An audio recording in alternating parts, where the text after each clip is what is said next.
63A।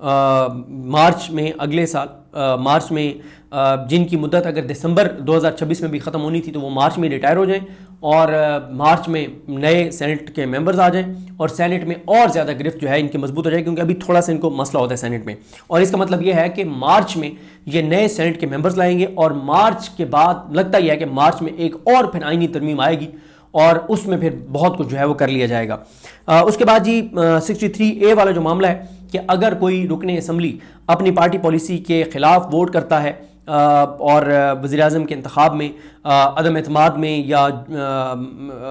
اس کے بجٹ کے موقع پہ، تو اب اس کے خلاف جو ریفرنس پہلے جاتا تھا سپریم کورٹ میں اب وہ آئینی عدالت میں جائے گا. کوئی لوٹا بنتا ہے، کوئی اپنا ضمیر بیچتا ہے، کوئی اپنا جسم بیچتا ہے، کوئی رکن پارلیمنٹ، تو اس کا معاملہ اب آئینی عدالت میں جائے گا، فیڈرل کانسٹیٹیوشنل کورٹ کے اندر جائے گا. اس کے بعد اور ہر وہ معاملہ جو اس نظام کے خلاف کوئی لے کر جائے گا، جو اس موجودہ رجیم جو کچھ کر رہی ہے اس کے خلاف جو بھی مقدمہ ہوگا، میں آپ کو ڈیٹیل میں نہیں بتا رہا کہ فلانا معاملہ، لب لباب اس کا یہ ہے، اس کا خلاصہ یہ ہے کہ اس نظام کے خلاف جو بھی معاملہ ہوگا وہ فیڈرل کانسٹیٹیوشنل کورٹ میں جائے گا. اور وہ فیڈرل کانسٹیٹیوشنل کورٹ جس کو کون بنائے گا؟ وزیر اعظم صدر کو نام تجویز کریں گے کہ جی اس جج کو فیڈرل کانسٹیٹیوشنل کورٹ کا سربراہ لگا دیں، چیف جسٹس لگا دیں، اور پھر وہ چیف جسٹس جس کو شہباز شریف سلیکٹ کرے گا، شہباز شریف کی بھی کتنی اس میں چلے گی وہ آپ کو پتہ ہے، تو وہ چیف جسٹس اور شہباز شریف مل کے باقی ججز سلیکٹ کریں گے اور وہ پھر آئینی عدالت جو ہے فیڈرل کانسٹیٹیوشنل کورٹ میں ہر وہ معاملہ جائے گا جو اس نظام کے خلاف ہوگا، جو آئین کی پامالی کا معاملہ ہوگا، جو قانون کی تباہی کا ہوگا، جو پاکستان کو کمزور کرنے کا ہر معاملہ جو ہے وہ آئینی عدالت کے سامنے جائے گا. اور آئینی عدالت جو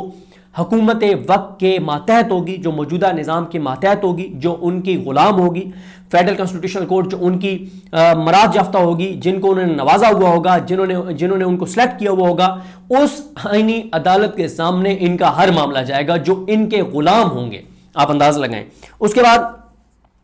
سپریم جوڈیشل کونسل کی حیثیت تبدیل ہو جائے گی. سپریم جوڈیشل کونسل وہ فورم ہے جہاں پہ ججز کو فارغ کیا جا سکتا ہے. پہلے مسئلہ یہ آ رہا تھا کہ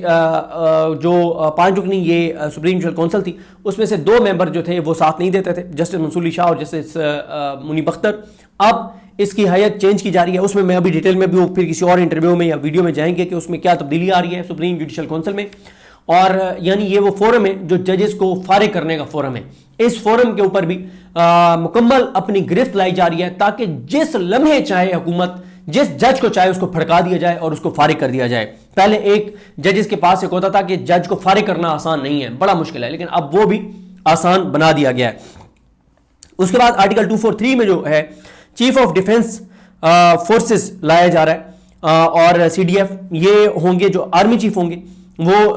CDF ہوں گے، چیف آف ڈیفنس فورسز ہوں گے، وہ ایئر فورس کے بھی سربراہ ہوں گے، وہ نیوی کے بھی سربراہ ہوں گے. اور ان کی ابھی مدت شدت کہیں نہیں لکھی ہوئی کہ ان کی کیا ہوگی، لیکن آرمی چیف جو ہوگا وہی نہیں، ان کی تو خیر وہی ہے نا، جب تک یہ آرمی چیف ہوں گے یہ 5 سال ہوگی، وہ فیلڈ مارشل کی نہیں ہے مدت، وہ آگے چلتے ہیں. تو ان کی مدت 5 سال ہوگی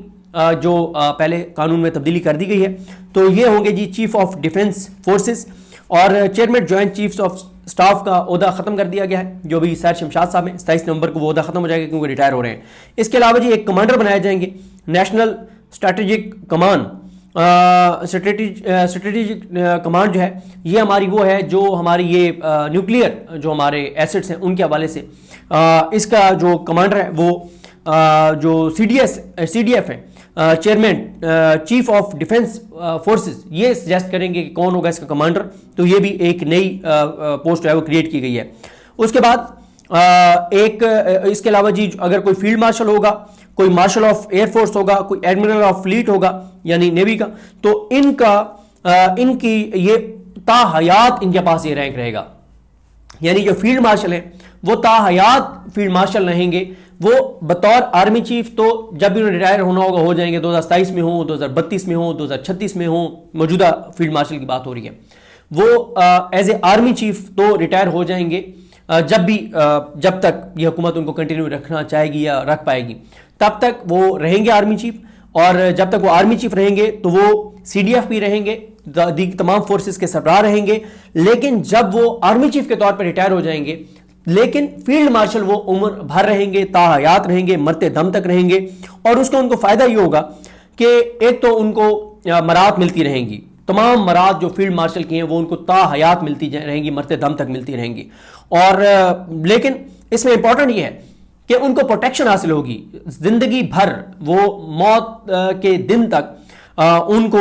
جو ہے پروٹیکشن ہوگی کہ ان کے اوپر کوئی ایف آئی آر درج نہیں ہوگی، ان کے اوپر کوئی کیس نہیں چلے گا کہ انہوں نے فیلڈ مارشل ہوتے ہوئے یہ کیا تھا، یہ کیا تھا، یہ کیا تھا، ان کے اوپر کوئی کسی طرح کا مقدمہ نہ تو بن سکتا ہے نہ چل سکتا ہے، پوری عمر کے لیے ان کو پروٹیکشن دے دی گئی ہے کہ وہ نہ صرف ان کو دے دی گئی ہے بلکہ صدر کو بھی دے دی گئی ہے کہ صدر جو ہے وہ جب ریٹائر ہوگا تو جب اس کی مدت ختم ہوگی، ریٹائر تو نہیں، مدت ختم ہوگی، سابق صدر کے طور پہ بھی ان کو وہ تمام استثناء حاصل ہوں گے جو بطور صدر اس کو حاصل ہیں، اور وزیر اعظم کا بھی اب وہ ترمیم کی جا رہی، لایا جا رہا ہے کہ وزیر اعظم کو بھی بطور سابق وزیر اعظم تمام اس کو جو ہے وہ استثناء حاصل ہوں گے، یعنی مرید کے واقعہ ہو، 26 نومبر ہو، اس طرح کے اگر کیسز میں سے کسی کا نام آتا ہے کہ یہ ذمہ دار تھا، وزیر اعظم ذمہ دار تھا، صدر ذمہ دار تھا، فلاں ذمہ دار تھا، فلاں گورنر، ان کو مکمل استثناء ہوگا، ان کے خلاف کسی طرح کی کوئی کارروائی جو ہے وہ نہیں ہو سکے گی۔ ججز ٹرانسفر والا معاملہ، کسی بھی ہائی کورٹ کے جج کو اس کی مرضی کے بغیر کسی اور ہائی کورٹ میں ٹرانسفر کیا جا سکتا ہے، اور اگر وہ انکار کرے گا تو وہ نوکری سے فارغ ہو جائے گا اور وہ ریٹائر تصور ہوگا، اور سینیارٹی کو کور دے دیا گیا ہے۔ اب یہ جو جسٹس ڈوگر وغیرہ کے خلاف جو کیس تھا اسلام آباد کورٹ کے 5 آزاد ججز کا، justice Mohsin Akhtar Kayani, justice Tariq Mahmood Jahangiri, justice Babar Sattar, justice Sardar Ejaz Raza Khan اور جسٹس سمر رفعت امتیاز، ان کو اگر کسی اور ان کا جو کیس تھا کہ یہ ڈوگر ٹرانسفر ہو کر آیا ہے تو یہ تو 14ویں 15ویں نمبر پہ تھا ہائی کورٹ میں، اس لاہور ہائی کورٹ میں ادھر آگے نمبر 1 بن گیا، تو وہ معاملہ بھی سیٹل کر دیا گیا ہے اس 27ویں ترمیم میں کہ سینیارٹی جو ہے وہ پچھلی سینیارٹی جو ہے وہ کنٹینیو ہوگی اس کی، اور وہ جب ٹرانسفر ہو کر آئے گا وہی اس کی سینیارٹی ہوگی، اور اس سینیارٹی میں کیونکہ وہ یہاں پہ پہلے نمبر پہ بنتا تھا تو وہ پہلے نمبر پہ ہوگا۔ اس کے بعد جی جو جج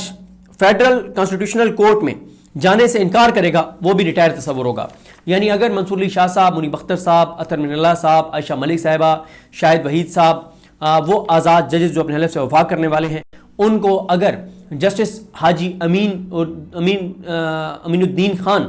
ان کے ماتحت ان کو کہا جائے گا کہ آپ وہاں بطور جج جا کے فیڈرل کانسٹیٹیوشنل کورٹ میں کام کریں، اور وہ وہاں جاتے ہیں اور وہ وہاں نہیں جاتے اور انکار کر دیتے ہیں، تو پھر وہ جو ہے وہ ان کی نوکری ختم ہو جائے گی، وہ ریٹائر ہو جائیں گے۔ اور اسی طرح سے جوڈیشل کمیشن کو بھی چینج کر دیا گیا ہے، وہ ججز کو بھرتی کرنے والا، سپریم کورٹ میں جج لانے والا،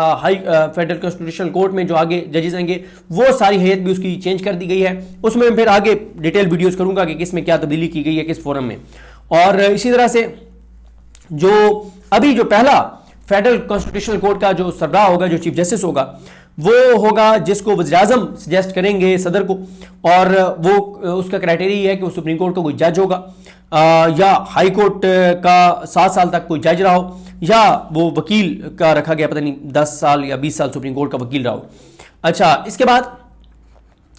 ججز کا تقرر جو ہے، جو فیڈرل کانسٹیٹیوشنل کورٹ میں ججز کا تقرر جو ہے وہ وزیر اعظم کریں گے، کس کے ساتھ؟ مشاورت سے، ان کے ساتھ جو چیف جسٹس ہوں گے فیڈرل کانسٹیٹیوشنل کورٹ کے، ان کی مشاورت سے۔ اور قومی اسمبلی میں، سینٹ میں، چاروں صوبائی اسمبلیوں میں جو فیڈرل کانسٹیٹیوشنل کورٹ کے ججز کا کنڈکٹ جو ہے اس کو ڈسکس نہیں کیا جا سکے گا کہ وہ کس طرح سے پاکستان کی تباہی پھیر رہے ہیں، وہ کس طرح سے پاکستان کو برباد کر رہے ہیں، وہ کس طرح پاکستان کو نقصان پہنچا رہے ہیں، وہ کس طرح سے پاکستان کے آنے والی نسلوں کو برباد کر رہے ہیں، وہ کس طرح سے پاکستان کی بنیادوں کو کھوکھلا کر رہے ہیں، کس طرح سے وہ اس ایجنڈے پہ کام کر رہے ہیں جو پاکستان کو اس طرف لے کر جا رہا ہے، جو ایک زخم آج تک پاکستان کے سینے پہ لگا ہوا ہے اور آج تک نہیں بھرا، آج تک لوگ اس کی تکلیف محسوس کرتے ہیں۔ میں 1971 کے واقعے کی بات کر رہا ہوں۔ اس کے بعد وزیر اعظم اور جو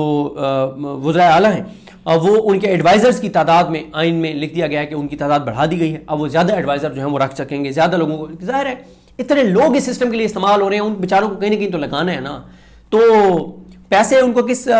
مد سے ملیں گے؟ عوام کے ٹیکس کے پیسوں سے یا بیرونی قرضوں سے، اور اس کو پیسے قرضے چکائے گا کون؟ پاکستان کی آنے والی نسلیں، آپ، میں اور آنے والی نسلیں وہ چکائیں گی۔ لیکن ابھی کیونکہ